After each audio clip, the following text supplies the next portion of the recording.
we're here. Thank you so much, Mux, for having me down here. This is an exciting day for me. It's been a while since we've seen each other. It's been a few years, yeah. Yeah, and you've done a lot for me in the meantime, and I'm excited to see you. For those of you who don't know, for whatever reason, Mux makes the intro song to this podcast, which is what I'm most well known for. Yeah. Yes. Yeah. A few people in Germany, huge fans of the show. We have a following in Vietnam as well. So, right on. Yeah, expect a tour over there sometime soon, hopefully. It's been discussed going to Asia recently. Nice. So, well, we titled the first episode America's Got Scat. And I think that there was probably some interest in whatever poop may have been is that really behind the click. I mean, I know German scat porn from jokes, like comedy routines. Is that a real thing? Does anybody know? The data shows. Okay, yeah. So, So anyway, yeah.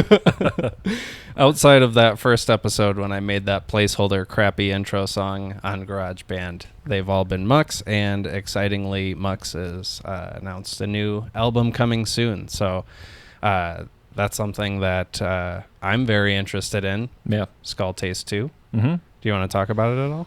Yeah, it's the sequel. Okay, so I mean, I'd been working on music, obviously, this whole time.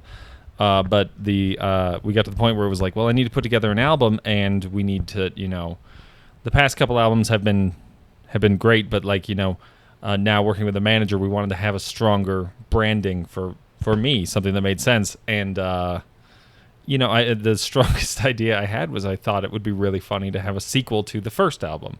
So there's two albums in between, Sure, yeah, but then why not just Skulltaste 2? Yeah. Just sequel. Because they don't do that with albums at all. Like taking a break, or just having a sequel in general. They, I'm trying to think, there's The Chronic and then there's Chronic 2001. Yeah, that's true. Which is a sequel to, whatever, but it's not called The Chronic 2. That's fair. But I'm thinking of Justin Timberlake's 2020 Experience. He does have a part 1, and then he came out with a part 2, but I do think it is pretty rare probably to have the sequel. Yeah, but, this is just a full-on sequel. Yeah, and I mean, Skulltaste 1 was so dope. I mean, like every song on that album is fantastic. I have a Mux Mool skull tattooed on me. So. Yeah, that's right. And so does your brother. Yeah. And according to my Facebook memories, he got that tattoo 3 years ago. No, last year on this day he posted it. No way. Yeah. So really? Wow. That's weird. Cool. Yeah. Well, shouts out to him. Actually, I should read my question from Josh to you now before I forget, but I met Mux because of Josh, my oldest brother, who found his music. Was it? I mean, I know you were on Adult Swim. Yes. Right? Yes. I don't know if that's how he found it, or I'm not sure exactly where he found it. I'm sure he's told me before, but I remember the first time I met him, he brought me coffee. He brought me a present to a show, which is just like good coffee beans. Yeah. While I was on Lotus tour, and he came for you. Yeah, he came just to see me. Chicago, right? Yeah. No, was it? Or maybe Detroit, it was. Maybe it could. It was one of those. Yeah. It's all a big blur. But he came and he brought me coffee beans, and it was really nice because it was just thoughtful. Yeah.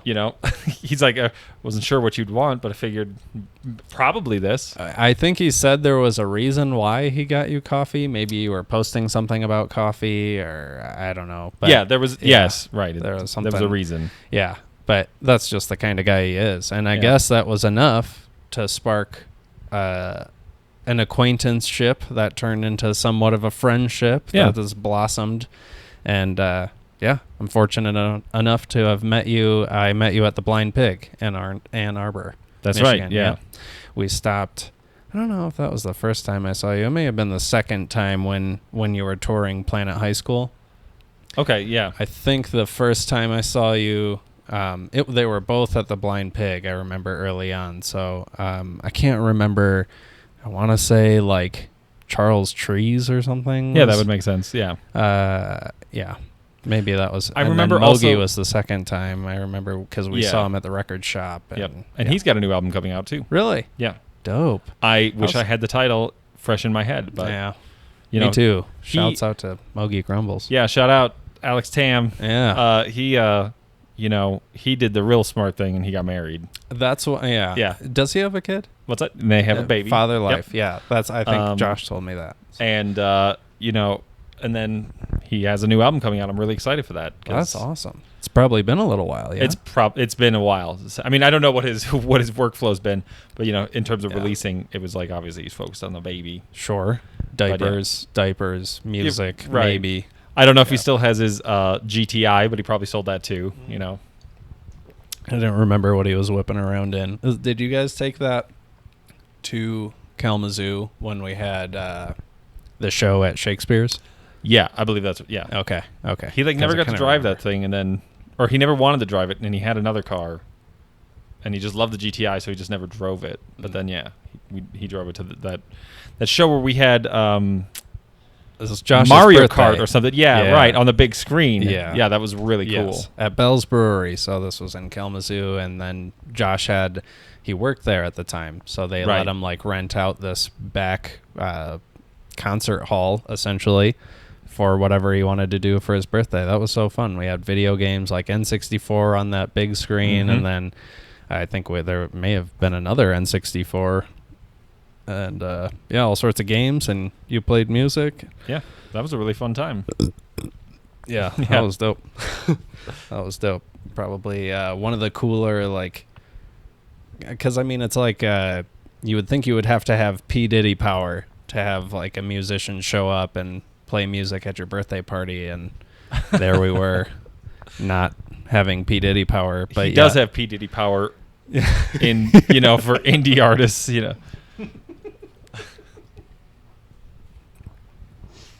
It'd be so awesome if Josh became like Suge Knight for indie electronic music. Nice Suge Knight. Yeah, Suge Knight. Like not threatening people, but just like giving them really thoughtful gifts and just winning shoulder them over. rubs and wholesome memes. Yeah. Share your posts and everything. Yeah. Since we're on the topic, I don't want to forget. Here we go. I got Josh's question nice and ready. He said, hold on a second. You opened up Twitter just now. No, Facebook Messenger. Oh, okay. It's in dark mode. So okay. Yeah, I do. Yeah. It's like, why would your brother have to send you a message through Twitter? Yeah, I don't. I won't talk to him directly. Yeah, anymore. right. No, I've got a weird thing about screen brightness. So any time I have an option to turn it down, I do. Yeah. So he says, if you could handpick a video game series to produce music for, which one or which ones would you choose and why? That's tough. Yeah. Huh. Imagine there's no quick answer for that. Well, I guess, because I did the Nidhogg 2 soundtrack, or I did 9 of the 14 songs, a lot of it. So pretty much. And what was cool about that was just that, they had, when they needed music for a desert-themed level, I knew exactly how that sounded. Really? Yeah, because, Aladdin. What's that? Right. Yeah. You do like Middle Eastern stuff, and, it's just you make it sound like a desert, like what desert music always is in TV and video games and everything. So that was really exciting. That was really great, and it would be really fun to be able to make that, like an underwater level song, a mountain song, Sure, just the different zones that you go through in a lot of typical video games. So with that in mind, I mean, it would be really cool to do, a platformer. But at the same time, I'm thinking, you take like Sonic the Hedgehog, and it's just got badass tunes for everything. Polyphonic. And it's not like themed. Really, right? They're just really good songs, and that's because they were just written to be good. But I'm not sure an existing series that I would want to write all the music for. Yeah, it's fully loaded. Because I mean, I totally get your what you're saying, like transitioning between levels, having that different sort of sound to different landscapes in the background. I picture like a side scroller, I guess. Yeah, right. Something like that. But. But maybe, but that would not be like ongoing. It would be cool to have some, like something, like World of Warcraft. They just, they come out with an expansion. It's got, 10 new zones or whatever. And then they need new themes for those areas. So that would be really cool to continue to work like that. That would be cool. But at the same, but also a fighting game would be really cool because it's the same principle, but then you would be, it would just be for those stages, and you could make them all really exciting and That's punchy. true. They could just keep adding stages. So like a Street Fighter, something. Yeah, like a that? Street Fighter. Yeah, something with a bunch of vaguely racist characters that would like. So I could could be like, it's Japan. I'm like, okay, just make this sound really Japanese. Right? Yeah, exactly. Yeah. What's that? Isn't his name Edmund though? Is it? Oh, Edmund? I'm not sure. We would need Honda, Josh. I'm yeah. sure Josh is actually like boned up right now hearing that you would want to make music for Street Fighter. That's a right. wet dream. So, yeah, he would know though. He told me that M. Bison was like Japan's knock on Mike Tyson or something, and they made, and they had to switch the names because they didn't want to get sued. But yeah, Mike Bison, it was the name of the boxer character, not the military looking guy. That was Balrog or something. Is that what they call him? No, his name, who we call M. Bison, was supposed to be called Vega. Really? Yes, and then Balrog was the guy with the claws. No, we called Vago. Oh, okay, yeah. So it's like okay. they just took the names and just rotated. Gotcha. So yeah. Why? Because they didn't want to get sued for Mike Bison. I don't know why they switched the other ones though. But isn't it like enough different? Can they be like? I don't know. Yeah. Is it really his likeness if it's? Bison? I mean, and I think Mike Tyson also had a very active legal team. Probably. So that could have been part of why they wanted to avoid that. Yeah. Which is funny because I think the license ran out on Mike Tyson's Punch-Out, and oh man, I'm not sure what I read on this, but basically it's the license ran out on Mike Tyson's Punch-Out and eventually had to just be returned to Punch-Out. Really? Yeah. So it's like it went Punch-Out. It was like Punch-Out in the arcade, with the wireframe guy. Sure. And then they made Little Joe, or is it Little Mac? I don't even remember. For Nintendo. Anyway, I remember some of the people you fought. Yeah. Like what they look like, but very vague memory of. Yeah, and I think I feel like I'm screwing all this up, but yeah, but the license ran out on Mike Tyson's Punch-Out, and so then eventually it just became put out as like just Punch-Out because they couldn't afford to pay Mike anymore. Yeah, something like that. Yeah, I get that. But even though copies were already made, distributed, everybody has Mike Tyson's Punch-Out. Very few people have Punch-Out, and you're not getting to the end of that game anyway. Just ask your friend Don Flamenco. Right. Right. Soda Popinski. There it is. Just ask your friend to make a copy of their game that has Mike Tyson's Punch-Out on it. So if you get Punch-Out now, you can just remove the sleeve and put in Mike Tyson's Punch-Out. Or wait, you know what? I'm trying to think. Maybe there's a sequel to that I'm thinking of too, where you actually you fight in space and there's like robots and stuff, but it's like some of the joy of Mike Tyson's Punch-Out, which is pretty fluid controls for the time. It's pretty. And you're just figuring out boss patterns. That's just like the whole thing. But then the second one is just real clunky. Yeah. Yeah. Not fun. Well, if you made music for it, it'd be cool. Yeah.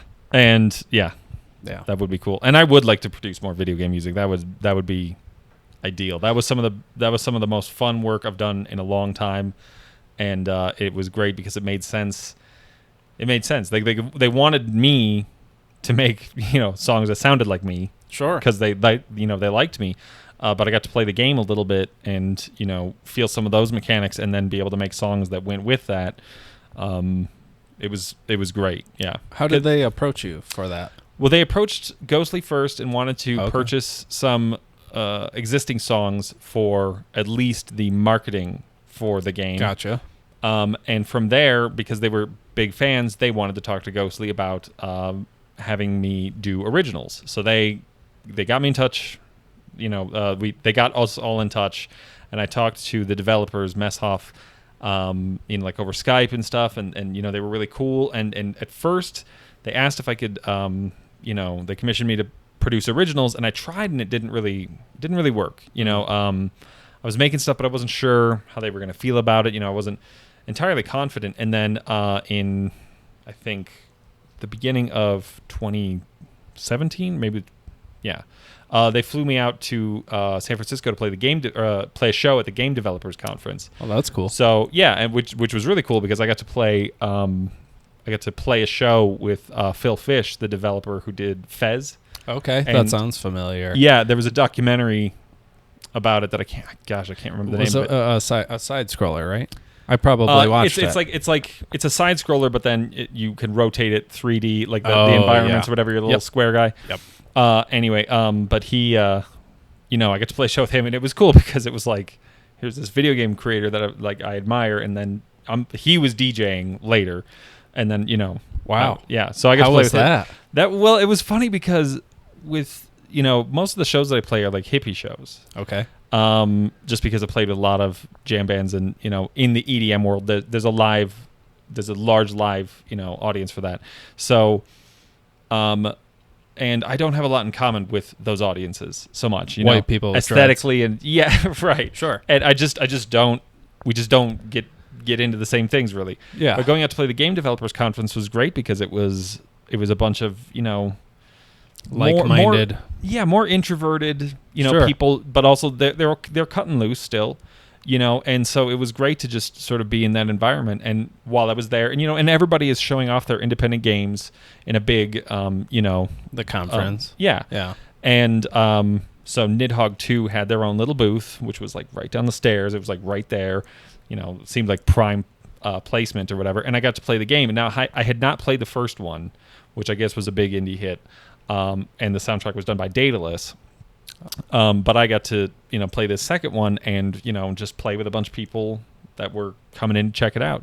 And, based on that, I was able to, I sat down with them later that night and I was like, let's just go through my Ableton sessions. And then they were like, which is always great because then I don't have to finish a song and render it and send it to somebody. Yeah. I can just be like, do you like any of this? And they're like, yes, they like this. And then I was able to take all that home and, take all that information home and make something that I knew would be perfect as a backdrop for these games. Based on what they kind of already approved, or sort of like so based on the things that they had had selected, and then also other things that I'd made. The desert level was one that I made completely from scratch that they had never heard. And it was cool too because video game music is the biggest inspiration for my music. Sure, is that I can tell Skulltaste 1. It's very evident that it doesn't sound video gamey, but it has that video game feel to a lot of this. Like Hog Knuckles is one that I just think of like right off the bat. It's got that kind of the do do do do do like that polyphonic. But and with that's the one that they bought for their ad campaign. Really? Okay, Yeah, so right, is that what they were like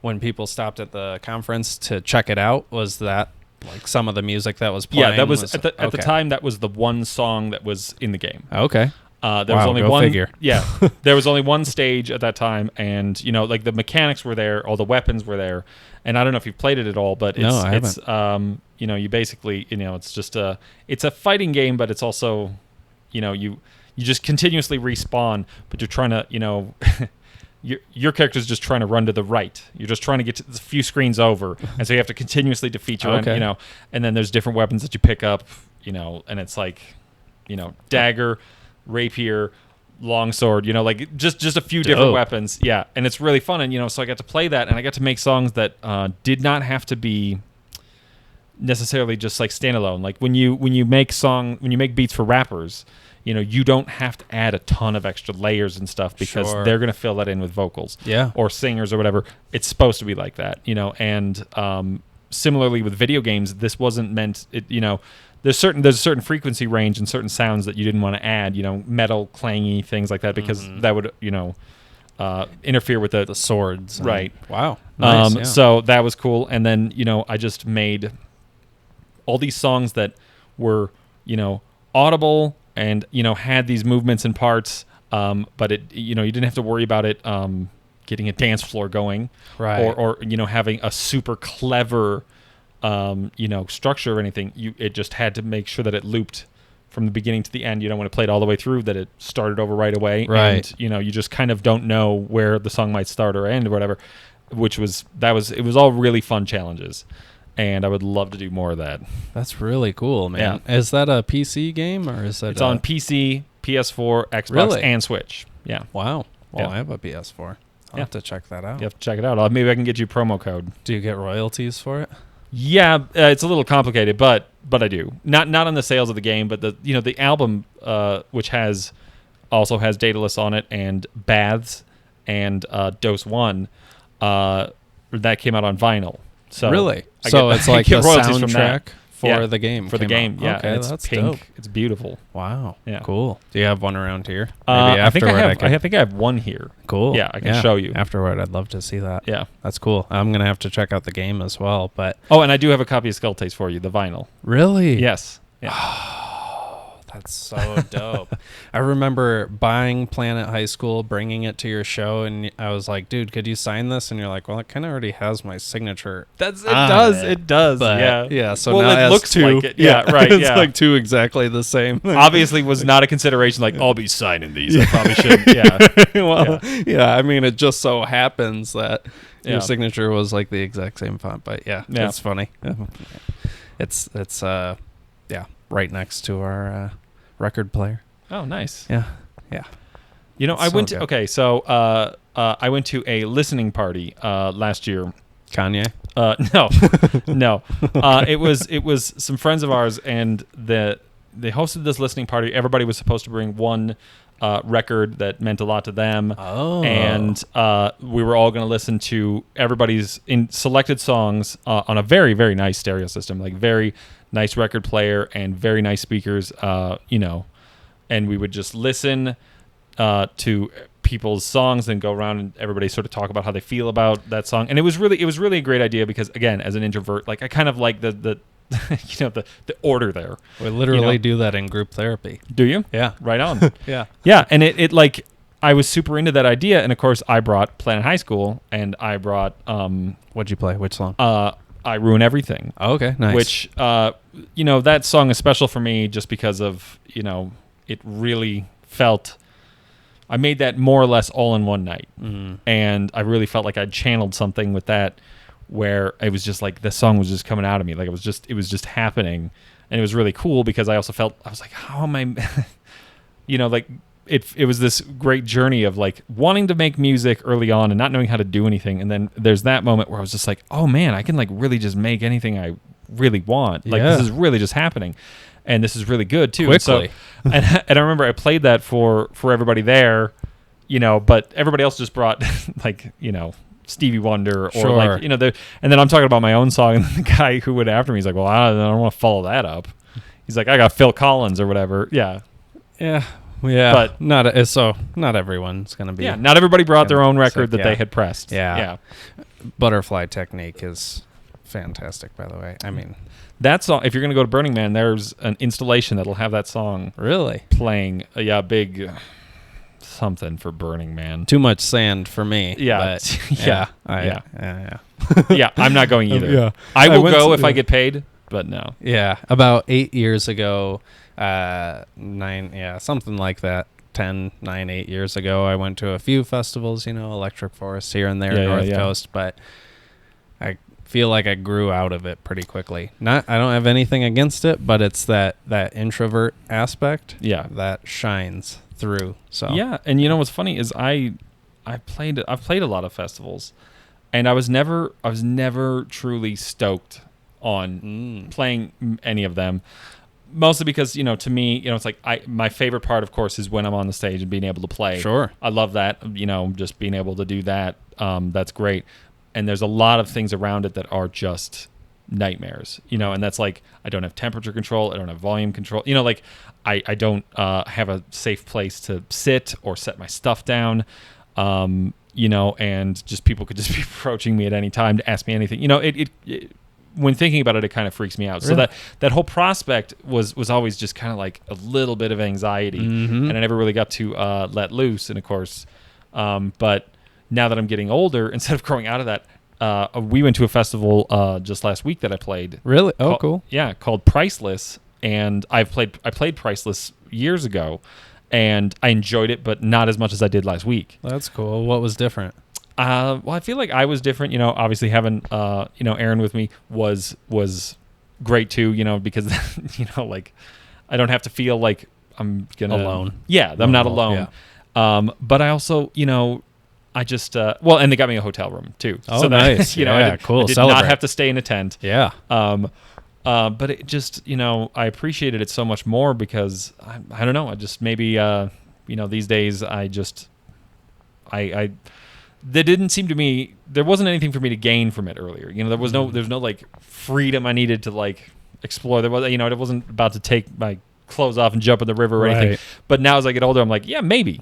Yeah. You know? Yeah. Maybe that does could sound happen. good. Yeah. That's interesting. They'll Yeah. let loose a little bit more now. Yeah. Yeah. It's cool though. And sober, of course, now too. Sure. So. That I mean, and it looks like, I mean, you look great. I told you thanks. that when I showed up, but Thank you. it's the real deal. So Just makes me wonder how I looked last time I saw you. no, I Maybe mean, not you, great. yeah, you didn't look. No, you never looked bad, but I'm just Yeah. saying you look great. So, oh, dang it, we were just talking about I just got so focused on your looks for whatever reason, but the anxiety. Do you feel like a lot of performers experience that sort of thing? Like, do you think it's kind of like just the holding on tight until you can get on stage and actually do what you're there to do?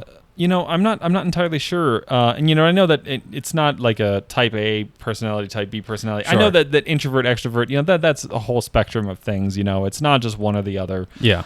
And I know that for myself, there are some agoraphobic, you know, aspects to this. You know, I'm just like, if I don't have somewhere where I can be private, I'm a little, you know, a little worried. But of course, flying around the world as I've obviously dealt with that quite a bit, and I have my own little techniques of making sure that, you know, I don't feel quite so bad. But with other performers, I'm not sure because, you know, I think there are definitely some performers who are just truly comfortable and they just love being in, you know, the crowd environment, and, you know, they don't have that kind of anxiety at all, and, you know, that's great for them. And I think some do have anxiety that is unmanaged, and I think some have that anxiety and they don't want to admit it, and so they kind of have a sort of a phony tough guy persona, or do you know what I'm saying? Yeah. Or, you know, the other thing is that there are a lot of drugs and alcohol to help cover up a lot of that, and you know, obviously that's pretty common. So, I could imagine. Yeah. I don't know. I'm not in the music business. I'm actually very far away from it. Right. But I have this based on like my own personal experiences in the past. It seems like there is a link between electronic music and drugs. Oh yeah. I don't know why that is, like specifically. I think it's partly because, you know, this is where we're at with electronic music is still, you know, the sort of original like working model of that, you know, from disco to like raves to now. It's just kind of like that's where you know, it's where you go to do your drugs. From, you know, it's the place that has the highest amount of trippy audio and the highest amount of trippy visuals and stuff. So if you're going to trip, and plus, you know, a lot of other people are doing it there, you know, it's sort of like the setup for people. And of course, behind the scenes, it's not quite the same as in the audience or whatever, but yeah, it's a thing to do on drugs. It's just interesting that it just so happens to be that genre.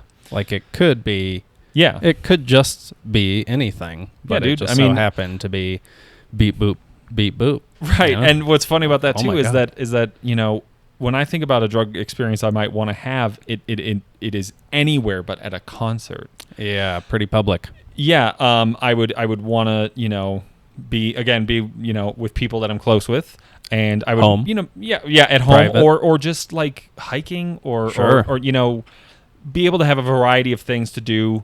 You know, should anything go wrong, or just that you want to look into doing something else or whatever. But honestly, like out there, you know, surrounded by screaming strangers who may also be, you know, incapable of like understanding you. I mean, that does not. I don't know. It doesn't really sound a lot of fun to me. But I don't know. I haven't done that for a long time. Maybe that's exactly what I need. Probably not. I think probably, you're probably not. Yeah, probably not. But you know. I guess like, I mean, it's obviously changed your perspective on some things. How has it changed your music? Like the process of making it. You know, so, well, in terms of drugs, I always thought I was going to love more psychedelics and things. Sure. Growing up, I've realized it's like that they don't do to me what, you know, it doesn't make life a cartoon. I've tried a lot of different things, but the number one thing for me has always been that, you know, you kind of have to be dead sober to work on music, to really finish, especially with electronic music. You're sitting at a computer console doing editing. You know, like, and if you can get really good, you can, manipulate that under the influence or whatever. Sure. But you have to basically be 100% sober. You got to be a master first. Yeah, right. Yeah, which requires 20,000 hours of sober time of working on it before you're going to be able to do it, altered in any way. Yeah. And that, any time that I've played shows under the influence of anything, it's always, it's like it. I almost feel more sober while playing than I mean, it doesn't require that. It doesn't require any addition whatsoever.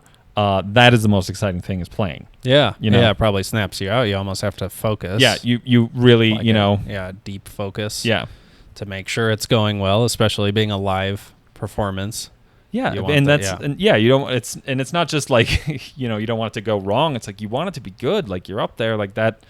And everybody else, that's their experience. They're there to have fun, right? And I'm there to have fun too. It's just different. We noticed that with the stand-up comic. Maybe a year or so ago, we went to a show and he was just like tanked, and it's like, man, we want to have fun, but obviously you beat us to it, and now we can't. So yeah, I could see how. Yeah, I mean, luckily in music. A lot of times you don't have to focus on what you're saying, so you can hide behind like practicing, like you're playing the guitar, playing, I don't know if you use a launch pad or what it is exactly, but like you're controlling something while it's going on. And that's what I was just going to say is my live sets used to be just one controller, and I would sort of DJ my own songs and do some beat repeats and some delays and stuff. Right. Yeah. But these days I'm playing drums more, the whole time. Nice. And, I'm performing it in such a way that, like, if I don't play it at the right time, it doesn't sound right. It's not quantized or fixed in any way. Okay. That's pressure. So I need to focus on that when I'm doing that. Yeah. And, which is great. That's kind of like the show I've always wanted to play, because there's so much live element going on. But also, it's funny because I make the worst faces now, or like my faces are not as good as they used to be. I look like I'm having even less fun, even though I'm having more. So I have to like relax and like stand up and like smile. Otherwise, it's just like it's so funny. Yeah, because I'm concentrating. Yeah. Well, I mean, shouts out to you then for not pre-programming that stuff and faking it. I mean, I don't know how often that happens, but I could assume because it would be easy to do. You could make the computer do, whatever you want. You can make it. You can make it do whatever. Yeah. And there are performers who do have their performances on rails, who still put on a good show, because performing is not the same as just music or writing. Right. People are there to see something that they believe in, and if you have your show on rails, but I think about one of the best examples is probably like Glitch Mob. Like, I think their track list and everything is all predetermined. All the mixes between songs is all predetermined, but they have things that they're playing on, and live. Stage design and costuming and stuff that makes it a good show. There's nothing, they're just not choosing the songs. They're like, this is how it's going to go. Right. And, I still choose the songs as I go, and, because I think partly because I play in drastically different environments sometimes, from, last year I had an experience of going from playing Red Rocks, and then like a couple months later playing it at like a college bar, like where they were just like, play Despacito. Oh, or like, it was like really bad. And I was like, I kind of want to have different paths for those different, scenarios. I don't want to have it locked in to anything. Set list. Yeah. But, I mean, like some of these people who are, say, Glitch Mob, they're playing shows where everyone there is there to see them. Yes, they're not playing college bars, right? Yeah, probably not anymore. No. No. Yeah. But it is interesting to see the change between like different musicians and how they operate. I once saw this musician who people were super passionate about getting cake thrown at their face. That's interesting. Cake thrown at their face? Yeah, does that sound familiar? No. Do you know who that would be? No. He rides a inflatable boat out into the crowd. Oh, you're talking about Steve Aoki? Yeah. Okay, yeah. See, right, and like Steve, that's another good example where loop it. As a musician, I want to say that's bullshit. I want to say that's not musical. I could see that. That's not talent. That's not bettering us. That's not, but then as a performer, I'm like, well, we're talking about it, aren't we? Somebody who likes cake. Yeah. Too. Right.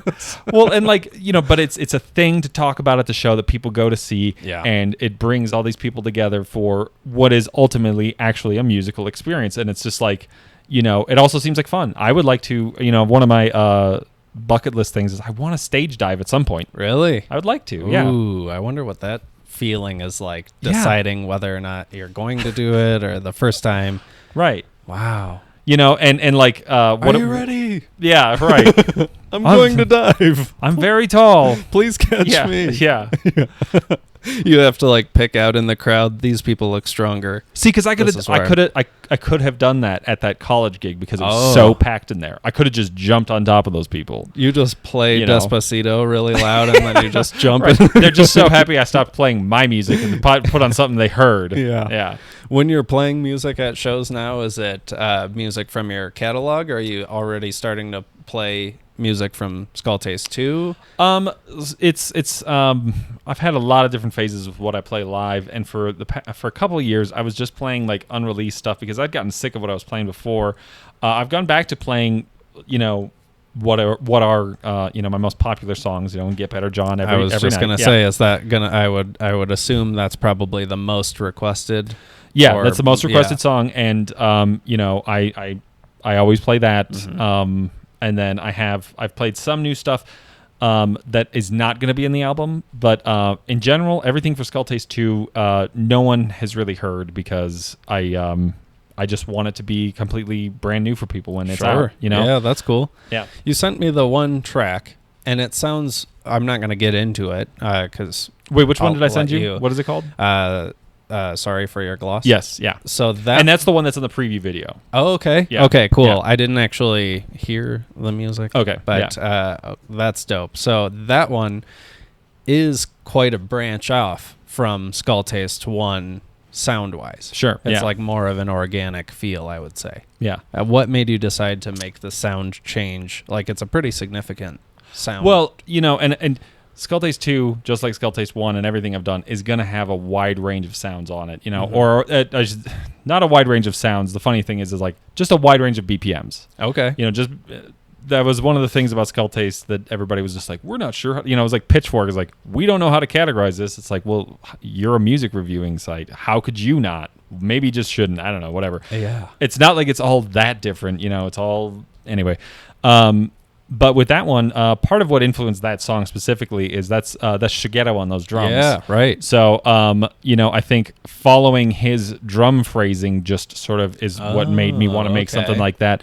And, so that was really fun. Did he send you that drum track first? So he sent me, it was just the isolated drum recordings from one of his shows. Oh, wow. And I, meticulously went through and found all the best little loops or whatever. Nice. And so it was cool to put that together because, a lot of my drum programming is 100% velocity. The drums are as loud as possible for you. Yep. But, with a, natural drummer, like there's a lot of dynamics going on in there. Why do you decide not to, do you use pads to punch in your drums? I do now. I used to program more. Okay. Like it used to, just be sort of cutting loops or whatever in Ableton, but I play them more now, and I think I just like the 100% velocity, so that full level. Yeah, full level. Yeah. I don't know, just so that's as loud as possible. Sure. Yeah, but it is kind of neat. Like I know some programs, and better than I do. Like you punch in a beat, a kick drum or something over and over, and then you can control the gain or the volume on like the specific ones. Do you mess with it at all? Or I do like in post or whatever. Like when I'm finally mixing it, I do a little bit of that. I did some of that today where I, there was an accent kick and I, turn the volume down on it. Gotcha. But it's also because of how I'm recording these days because I'm playing everything more. A lot of Skulltaste was heavily, like the melodies and everything and the bass line, I played those. But a lot of everything in between, I was arranging on the timeline or, whatever. Like I wasn't just playing it. And I play a lot more now. And so the full velocity also is so that to make sure that like I can hear it coming through in the mix, and adjust some of those levels later. I think that probably makes more sense, especially if you're focusing on post-production, because then you know everything's set at the same rate from the start. Right. That's cool, man. Yeah. I told you I got that MPK Mini, and I was messing with that with the pads on there, but I don't know. You're right. When you're sober, it's better to make music, because I could smoke weed and convince myself that I made a decent track on GarageBand. But when you come back to it, I send it. Yeah, I should send it to Kirsten, and she's like, "That sounds fun." Yeah. The truth. Okay. Right. Yeah. It's not easy. I don't know if I've ever gotten that reaction out of you, but like, oh. Yeah. Yeah. Yeah. I don't make music, so that's right.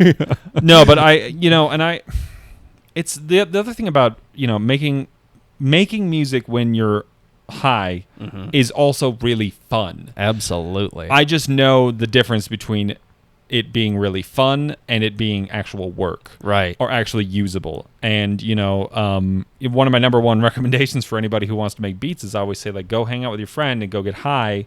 However it is that I don't actually mean like you have to get high on anything like specific, just whatever it is you do to like chill out. You tell people, yeah, it's got to be oxys. Yeah, right. Yeah, no, and just like, and just do that and just like have fun with it. That's like really important to continue to have fun with it, because fun is the most useful tool for basically all of it. Yeah.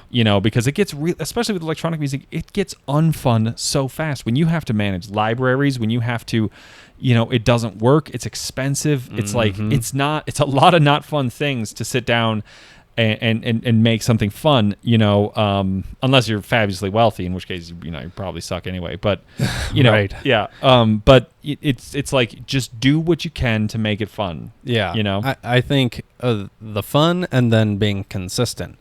Like, if you really want to get good at anything, especially music, it's probably rare that you would just pick something up, or pick up a MPK Mini, or pick up one of these like kind of budget entryway items into music or music production. You have to do some research. You probably want to find somebody who knows what they're doing already, who you could talk to a bit about it. But there's so much. Like, I'm sure most people probably get into something like that for a little bit, and then they're like, yikes, this is more than I bargained for. Or they'll just say, like, I'm not good at this. Well, and that's the other thing. That's the other part about having a friend is most of us, most everybody starts when they go to someone's house who already has one, right, or something like that. Yep. Which was the case with me. I had a friend who had a way nicer computer than I did, and he happened to have a program called Acid 3.0. Oh yeah, and he showed that to me, and it's like, that's how it started. I started messing with that. Was the first time I'd ever made songs on a computer, and it was so cool. Nice. And then from there it was a long time before I had my own working anything. But that's the kind of thing where you have to have friends, and you have to try some of this stuff out before how would you know what to buy? You cannot sorry, but you cannot trust people at Guitar Center. Yeah. And I mean, you can do some research online if you want to get into it. But so much of that is already over the heads of everybody. Right. Yeah. Even when you get whatever product that is, that's just the beginning. Yeah. Like, I mean, somebody could buy a MPK Mini thinking that it's an actual keyboard, find out it's a MIDI controller, and it's like, well, those are completely different things. And yeah, it takes a lot to get into it, but it does. That's why I'm just so impressed when like yourself, people who can make it and it sounds wonderful, and you can listen to the layering. Like, something I like doing on YouTube is following musicians who will post their process, like, here's how I EQ'd this, and right. Like, I don't really even know what it means, but music is that international language that everybody can appreciate. So to me, it's just so awesome to like know the inner workings of it, I guess. Yeah, and I'm glad that you like that, because I know there are a lot of people. I've had this experience with, when I used to do a lot of periscoping. Sure. A lot of broadcasting myself, and I liked doing that, and I really wished people were into the process of writing and recording and watching some of that stuff. Yeah. They're not, and I don't blame them, because it can be rather boring. I've been working on one song for the past 2 days, and it's like, well, it's basically been playing, nonstop for Right. a cumulative 8 hours. It's like, an average person's getting real sick of that. Oh yeah. But that's sometimes what it takes, or oftentimes what it takes. And I would love to do more of that with YouTube, just because my music language is not so technical. There are a lot of people who do really great technical breakdowns and tips and tricks and stuff like that, but a lot of what I think is not there, and what I focus a lot on, is the emotional process of why to write, and even conflict resolution with writing melodies and stuff, and why this plays with this on an emotional level, because that's the number one thing that I try and put into my music, is just I want it to feel like something. I think that would be unique, because what I'm talking about isn't necessarily this is why this is how it felt to me. It's this is where I pulled this sample and how I transformed it, Yeah. But I think that would be really cool to get a perspective about this is why I chose to use this. Right. Because there's a lot piece. of things that show how. I would like to show why. Yeah. Or yeah. I think that would be yeah. I mean, there's a lot of stuff already that shows how. With that said, if you wanted to show people how, I'm sure people would tune into that. But yeah. Do you still do Periscope? I don't do Periscope anymore. What was funny about Periscope is I did that at a time when I was very lonely, and it was just me just talking into the camera, and I had most of my followers were just people who wanted to watch me do the stupid shit that I did on Periscope. I would do bathtub streams, just set the camera up and then take a bath or whatever. It was just I was just being silly.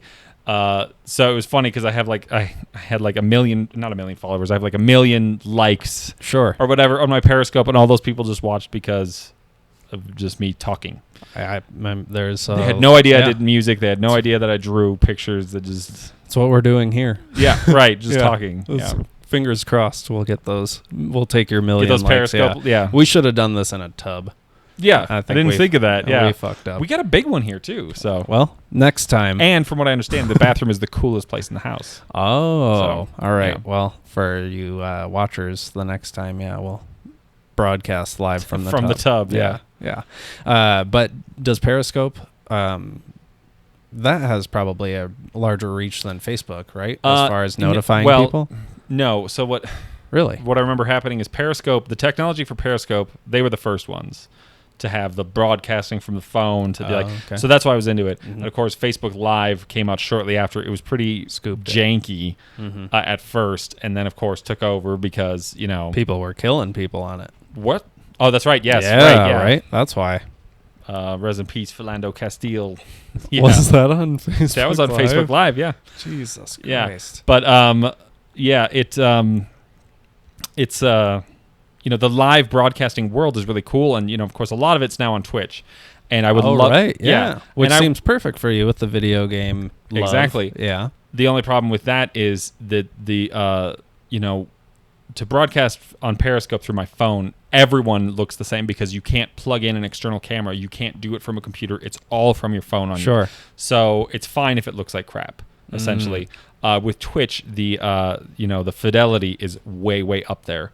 And so there's stuff I need to be able to do that properly, to do full quality audio and everything on Twitch, but I really want to. A friend of mine, Mr. Bill, he does his live production streams that are really cool. I'm gonna join him for one of those eventually, but I want to do that, but me. So but he's doing it, so you could probably get some pointers. I mean, I don't do it, but I've got some ideas if you want them about how to probably accomplish that pretty cheaply. I mean, this thing's a 4K camera, and that was $80 on eBay. Oh, that's not bad. Yeah, I mean, if you really want to get into it, you could probably just... Yeah, and I'm not exactly sure what it is that I would want to do other than to be able to have, screen share and, my voice. Right. So I could do segments. Right now the show that we're doing on Facebook Live and Twitch, called Late Lunch, we're still using a friend's setup, which looks amazing. But, okay. We got a nice camera and stuff, studio or something. Yeah, but it would be cool to have people come over and play, Nidhogg too. I could have my famous friends just, come to the house and talk. Yeah, literally, you could set it up in the corner or something, and you'd be straight. Yeah. But I mean, if your friend doesn't, I don't know, if your friend has an expensive setup, hit me up because I would be happy to. Yes, he does. Yes, yeah, but- I mean, I would be happy to help you get an idea of like a good budget way to start that up. Josh is actually talking about doing some Twitch when he moves into this. So those and clips that plays he posts, something like- that's not from him playing. It is. That is him. Yeah. Okay. So He tricks them out. he's He's just like- recording them. Yeah. He's not streaming that. He's not streaming it. Okay. Yeah, so like when you're playing PlayStation, you can hold a button and then like save the last X amount of minutes. Okay. You can so that's change what how I- you have it set. okay. So like, yeah. So he'll do that and then he goes back in and edits them. But I've been saying for so long, like how does he not have invests it? so much time on it? And if you could even have a chance of making money doing it, go for it. That's and what I'm and the saying. number one thing it seems to me there is just that you be consistent. Yeah. And that people sort of like your personality, which I think they would like his. I think so personality. too. Yeah. You know, like just having, sharing strong opinions on video games. I mean, where else are you Right. going to do that? What better place could you do that? I know, it's perfect. And I Yeah. mean, we play with funny people too. Like, Right. I mean, they're all his friends, but like, yeah, I think there would be a market for it. And consistency is easy when he's already doing it. It's just Yeah, if like you're already click doing an it. extra button.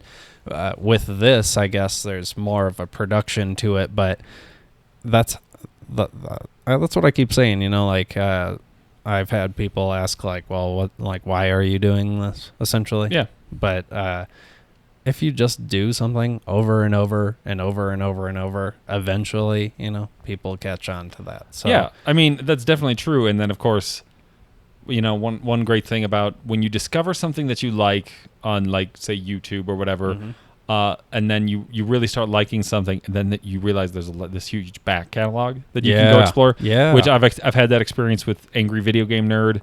And I don't know if you watch Vine Sauce. Okay, well, these are, I like the name. Yeah. Vine Sauce. Vine Sauce Vinny, he's a streamer, and I saw some funny videos that he had posted because he adds all these, like, he does live corruption. So he has like these he plays these modded games, and then it just like corrupts these games randomly to create graphic and sound errors or whatever. And he just does this. And so that was interesting. But I also liked how he played and how he streamed, because he's not on the screen. There's nothing blocking you. Some of these screens, they got crazy shit going on all around, and then they talk way too much, or or straight up, I just don't like that person's voice. And this guy, I liked him. He did accents the way I do, like when I'm just alone or whatever. And then I realized, like, there's all this back catalog stuff to watch, and so that's really cool. So, I mean, in terms of like why you're doing this, it's just kind of like, yeah, why not? Why not? Yeah. Yeah. Advertisement money. That's why I'm doing this. Yeah. Yeah. Dude, passive income streams. Yeah. That's the 3 words every girl wants to hear. Yeah. Yeah. I figure if I could, like, if this ended up making me even like supplementary income, how dope is that? You know, like I'm not trying to set some crazy Joe Rogan goals or anything like that, Joe Rogan goals. Yeah. Just doing it and posting every week, and that Yeah. consistency is so key. But yeah, I mean, anyone could do that, but a lot of people just like music, a lot of people get into something, they're like, ugh. Well, and this is funny too, because this is like, how do you practice talking to people? But there is sort of a science to that, and I've learned that from doing a talk show too, and that's like how to keep it rolling, how to not interrupt somebody, how to guide them, how to one thing that I've always been good at with talking to people and levity is just like how to keep things light, and how to make sure it doesn't get too serious, which is another one of those things about intense, like people dying on Facebook Live. That's important. Yeah. But then at the same time, it's like, but is that what this is going to be about? Yeah. Let's probably not get into it. No. Or like get too technical or whatever. It's just kind of like Roll the dice you for want to me, keep but- it light. You want to keep the, and I going back to other artists and their personalities, and being introverted or extroverted and what they struggle with. Every a lot of these artists that I know that I want to have on my own show, I want to showcase their real personalities. Sure. And, That's what people like. Yeah, and there's not really a format for just sort of casually talking to some of these people. I agree. I Yeah. think that's so I remember this very vividly. The thing that kind of like broke my entryway into listening to podcasts. Are you familiar with the show The Breakfast Club? No. It's a radio show based out of New York City, and I guess it's pretty big in the hip hop community, but they post their interviews with rappers on YouTube. And I saw the interview they did with Jay-Z, which was like a 40-minute interview of like just him talking about life. And I was like, whoa, this is different than if you just watch like a late night clip or something where they just they get their whatever they're pushing, Yeah. they get their plug in, and then scratch the surface about whatever's hot right now or something. But yeah, I like that. I think that once podcasts catch on even more than they have already, people will start to realize like, whoa, this is nice that you get to understand how people who you look up to, or you're just interested to hear like this is what they're like normally. Yeah, right. Yeah.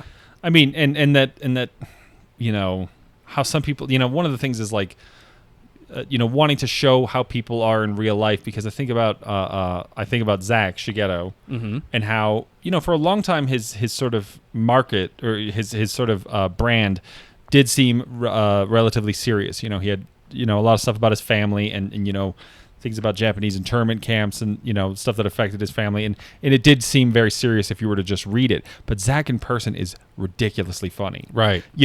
And, just those two things both exist in the same person. Of course, no one is as shallow as their press release. Right. But, it just, where's, I want to get Zach on camera. And he might, and even like if you have that sort of, self-portrayal for the aspect of pushing something through media, you may not want that to still be like your label. Like right. Yeah. I mean, it may help for pushing something, but you may not want to be seen as like the serious person. Right. People walk in the street and be like, oh, I can't talk to that person. It's an asshole. Like, right. Yeah. But it is interesting, like just doing stuff like this, just talking, because it takes that sort of introverted aspect out of it. Like you can be like I am. You can be somebody who spends most of the time at home, but when it comes to talking, it's a natural thing. Even though we don't do it much anymore, it's like I didn't feel like there was much practice leading into this. Even though, like I'm in school, and if like I have to speak in front of class, I still get them butterflies pretty bad. Yeah. But I don't know. I'm trying not to, because why does it matter? Like no one cares. Yeah, well, no, but none of that really helps. Yeah. In your head, I think that's Right. I think that's great, because I I never thought of myself as a performer at all for a long time, but then once I started telling jokes on the microphone and sort of having some admittedly awkward moments of just joking with people, I realized I kind of enjoy moments when like I've told a good joke that has not landed, and everybody's just kind of staring at me, and it is awkward. I kind of enjoy that, because I know that what I've said is funny. Dude, that reminds me, actually. I don't know if I would have thought about this, but one of your shows at the Blind Pig, I'm going to paraphrase, but it was something like you stopped playing music for a second and you said into the mic, I haven't slept for 6 years, or something like that. I haven't slept for 6 years. I haven't slept since April. Yeah, it was something, it was something like that. And then the music kicks back in, and I was just dying laughing. Wow. Like, fantastic. That sounds like something I would have said. Yeah. Well, yeah. I mean, it was something to that effect. But yeah. I mean, why not? Why not throw that in there? Yeah. I mean, why not be real with the audiences? I mean, I've had times when I've had the audiences, they'll be real close, and then they'll be looking up at me, and like, I start getting this feeling like they think I'm awkward because they're not dancing or something. Okay. Like I haven't hit the super hype button yet. And so they're looking at me as if I'm awkward, which is funny, because I'm like, no, you're not dancing. Yeah. You paid to be here. Also, if you trust me, this is going somewhere. And that maybe this mood that we're all in like is on purpose, because you have to have this mood to get to the next one. Stuff like this. They don't trust you at all. And I've had times where I've either just stared at someone like that can see me, just until they can't look at me anymore, or, turn it down and just be like, sort of make that awkwardness really, really real and direct it at me, which is one way to get the crowd's energy all focused at you. And, you have to kind of do that. I mean, you're up there. They're already looking at you. I don't, it's funny because it's like if they're going to be awkward, you kind of need to take that energy too, because they're not going to give you any other energy. How do you take that energy? You're like, I'm not sure. It feels awkward. Yeah. Like, well, yeah. I mean, just sort of break the. Give them the old awkward turtle move. Yeah. I mean, you can really sort of break the ice and break the tension. I remember I played. I was opening for Jane's Addiction. Oh wow, that's dope. Yeah, at Belly Holy Up shit. For a New Year's Eve show, and that felt like there was a lot of pressure, and so. But, it was me and then another band and then Jane's Addiction. But it was also New Year's. So everybody was already in a pretty good mood. Mm-hmm. They were obviously, not there to see me. Right. Jane's Addiction. Yeah. Little bit bigger of a band. Huge, yeah. Yeah. And I was so tense before taking the stage for that one because I was just like not sure at all how this was going to go. And, I got up there and then right when I got to like Get Better John, I screwed up on the build, and like the song, and I had to start it over. Really? And I stopped and I just said to everybody, I said, you know what, you guys, I screwed that up. I'm going to start it over and we're going to go from there. And they kind of cheered for that. And I felt so much better after that. That's cool. Because it was like, what is the worst that could actually go wrong here? Yeah. Well, that would have been it. That would have been, or my computer, like, lighting on fire.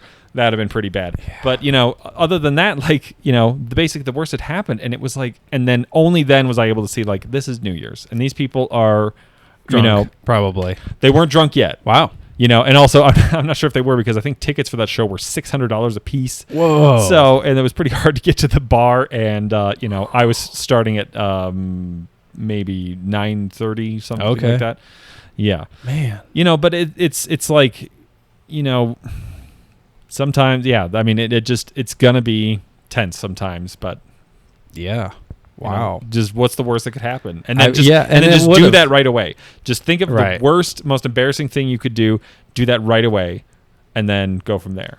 Yeah. Yeah. Take off your pants and scoot across the floor like a dog. That's pretty embarrassing. Yeah, just get that out of the way first. Which is funny because that's one of the things with having attention deficit disorder. I spent so much of my school years in class only being able to think of what would be the most embarrassing thing to happen right now. And did you do it? No, but like I would sit there. I would just be like, what if I just tackled the teacher right now? Whoa. That would just be next level. Yeah. Yeah. Really embarrassing. That'd be so awkward. For her or him. Yeah, yeah, definitely. Right. Wow. Yeah, man. That's really cool that your experiences on stage are just like so varied. Having Jane's Addiction be a headliner has got to be so interesting. But I guess to go back to your point about diffusing it, I think that's probably the better option than just restarting and not saying anything and then people being like, I noticed that, Yeah, taking hold of that, and they they didn't know my songs, and only I knew I screwed up, and I was just like, but right, I want this to go fair. right, yeah, probably paid more attention to it than if you're playing it again after saying something like that. Yeah, It was funny because then the only other thing I heard from the audience that day was later in my set, some dude was like, play some hip hop, and I didn't reply, but it's just kind of like. I knew that the vast majority of this crowd doesn't understand that these are songs that I've made. These are my songs. Yeah. I'm performing them. They just think, they're like, why isn't this guy playing, the songs why I want him to? Why isn't he playing Shoop It or whatever, whatever. So it's fine. I've been through that a lot. I bet. Yeah. Oh my God. That sounds terrible. Yeah. So annoying. But it's, Do people yell requests at you a lot? Well, no, not as much anymore. Okay, it happened, there's a certain way you can carry yourself so that people, Gotcha, whatever. Yeah. The most shouting I've had for requests was at that college show I keep mentioning, where they just, I didn't know before I got there that they usually just have a DJ. Oh, okay. So here I am playing all my originals. I'm like, wow. Oh my God. And the place got so packed, so fast, full of hormonal teenagers that were just, it was a wild atmosphere. There was 3 fights that broke out while I was playing. Wow. Yeah, it was. Jeez. Did you get a pretty decent following after that? Not at all. No. No. What do you think does the most for you as far as building a following? Is it playing shows at new places? Is it social media? What do you think it is? The number one place I get, my followers from even still is just with the quality of the releases that I've had. Sure. The fact that the songs that I've put out, people want to listen to a lot. Yeah. It makes it into a lot of playlists. It has, people they listen to it while they're doing a lot of things. I went to the Dink Comic and Arts Expo recently to showcase my, visual art. And while I was there, there was a girl who came up and said that she's, been drawing comics while listening to a lot of my music. And, and so it's like, it's always cool to hear that. I hear people, they do computer coding while listening to it. So, basically just having, good songs has been the number one thing that's helped me. Other than that, you can't fake it. Yeah. Yeah. Like, performing, that helped a lot too, which I also like doing. And I, plan on doing a lot more of. But, other than that, there's been no trick or anything that, it's not like my fashion sense or my selfies or, my hilarious Twitter. The funniest things I've ever said on Twitter all just went nowhere. Flop. Yeah. Yeah. Well, how do you go about booking shows then? Like, do you have agents do that for you, or do you like reach out to venues? I've always had agents or someone that I'm working with who brings those opportunities to me. That's cool. Yeah. So. And then, because I know that I think there were probably times when you weren't performing as much live because you didn't want to. Yeah, there's a combination of I shouldn't have been playing live. Sure. I needed some time off, and then I guess that's more what I meant. But. Yeah, and now that time is coming to an end, I do want to get back on the road with basically a different attitude. Now I will be jumping in the water. Right. And, now it stage is gonna, diving. Yeah, right, exactly. So what's your next performance? The next show is Asheville, North Carolina, Sound Tribe Sector 9 after party on the 19th of July. Wow, big news. 19th of July. That's for next Asheville. Weekend. That right? is.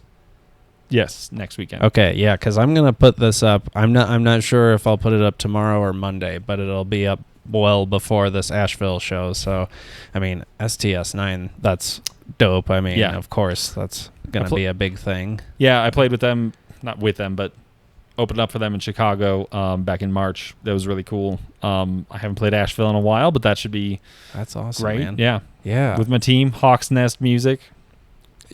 Your team. That my manager. Oh, okay. Not I do not run this team. No, he does. Yeah. Okay. So who's all involved in that? It is myself. It is me, Modern Measure, a rapper named Obey, Chris Carnes, and MZG. Do you work with Obey much? Because I know that you were like, do you produce beats for hip hop artists still? Well, I mean, yeah. I'm not reaching out to any rappers right now, but I did do that one song with Obey and Chuck D. Okay, cool. So wow. Chuck D. Dope. Yeah. I mean, sorry, Obey. I'm sure you're dope as fuck. No. The whole thing was dope. Yeah. And that he reached out to Wit, who is my manager.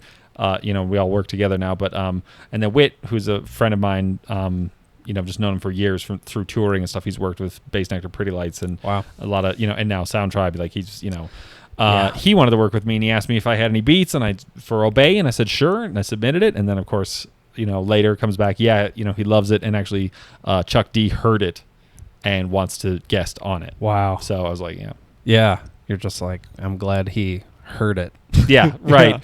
Yeah. And my favorite part of that story is there were a number of other beats, and out of all those other ones, Chuck D heard mine, and he was like, well, that's the one. Wow. That one. Wow. And it's just like, yeah. That's cool. What was his role in it? He was just like as a friend of... he just recorded a verse. Okay. And is on it. Obey is on Chuck D's label. They've toured together before. So, okay. Yeah. So that's how he came across like picking the track. Yeah. Right. It. Yes. Wow.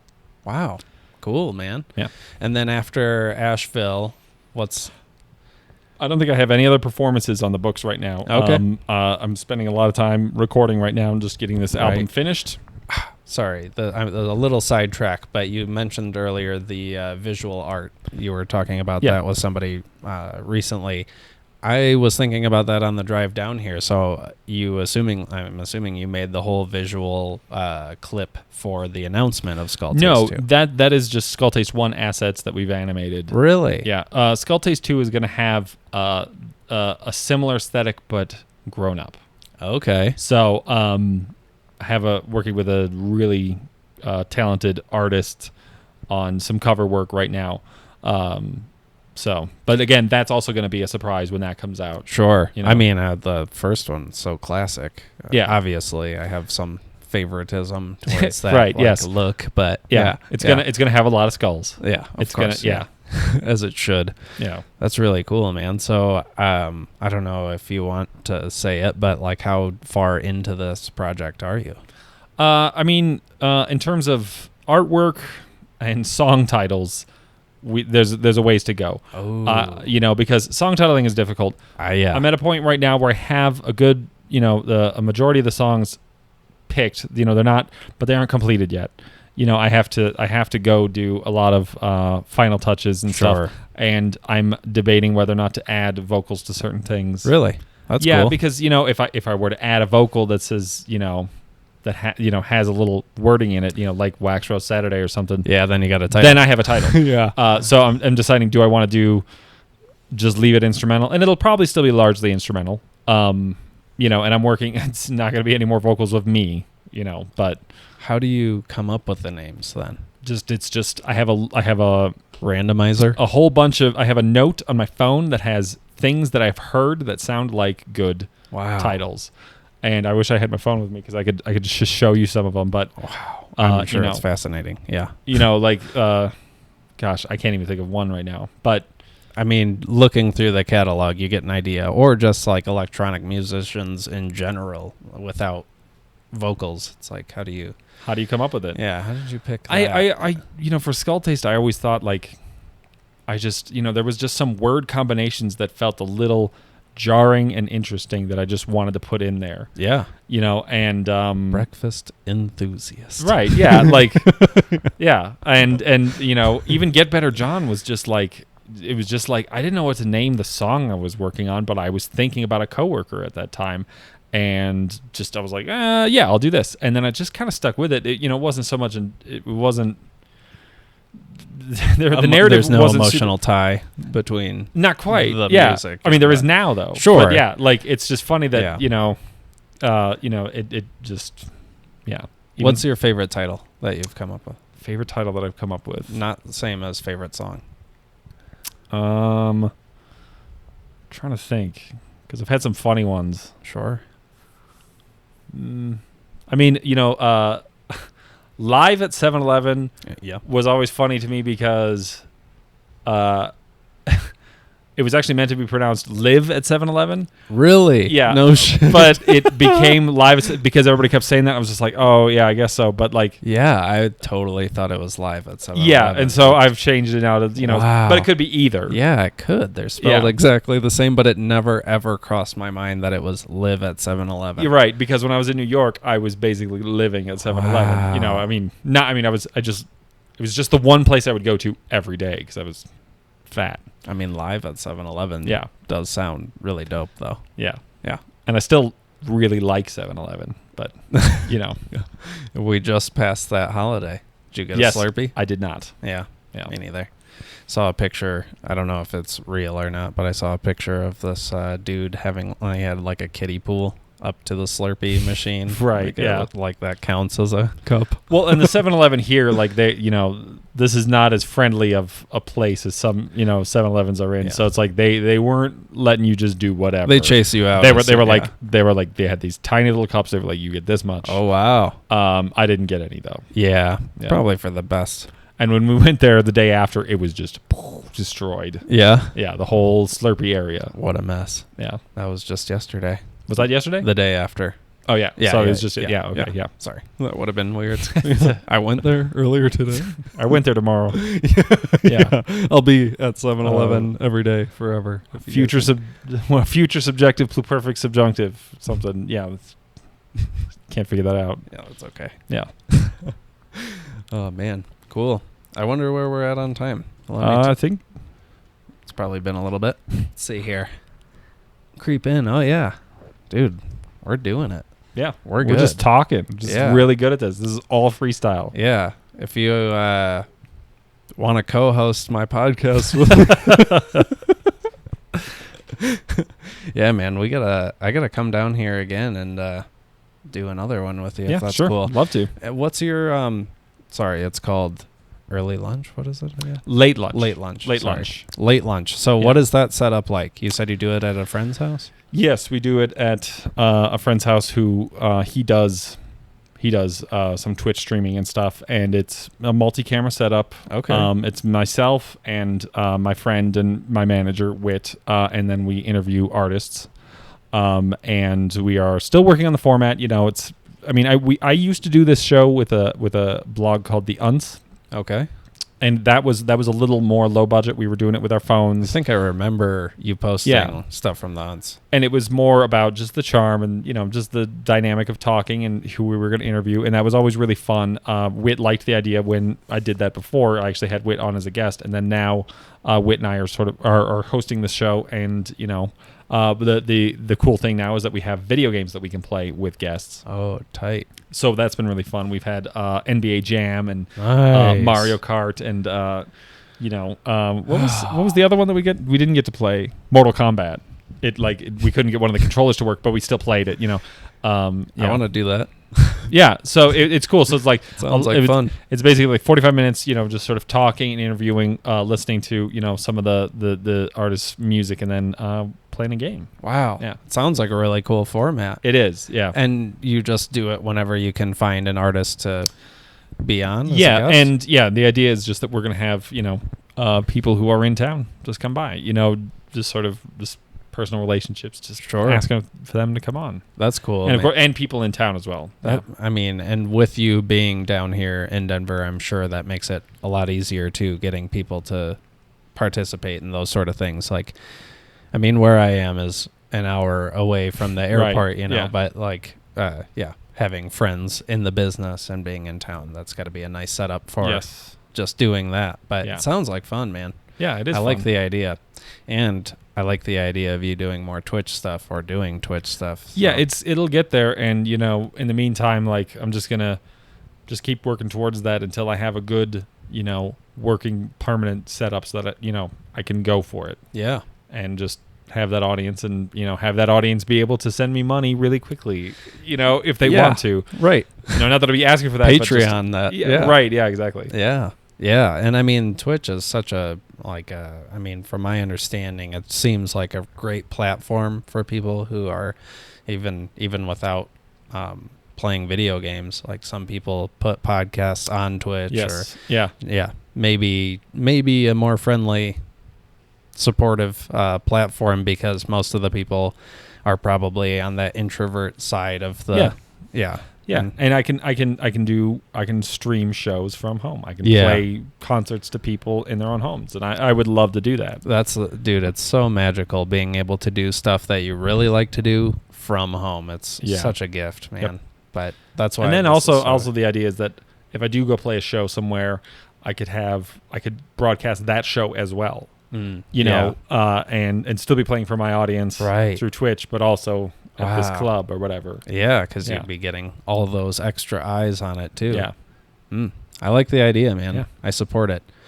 I'm really looking forward to Skulltaste too. Do you have any idea when that might come out? Not Fall. really yet. Just fall. Fall Yeah. sounds good. Yeah. Fall. My birthday's in fall, so maybe it'll be around. I was born fall 3rd. fall 3rd. Yeah.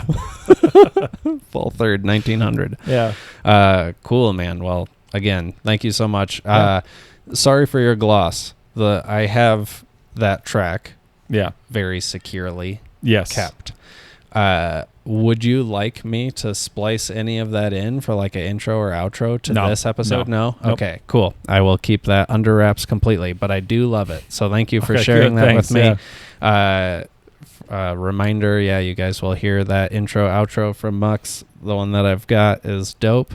Thank you again. And man, I appreciate you Thanks having for us having down me. here. Yeah. I'll let's do it again sometime, please. All right. Cool. All right. See you guys.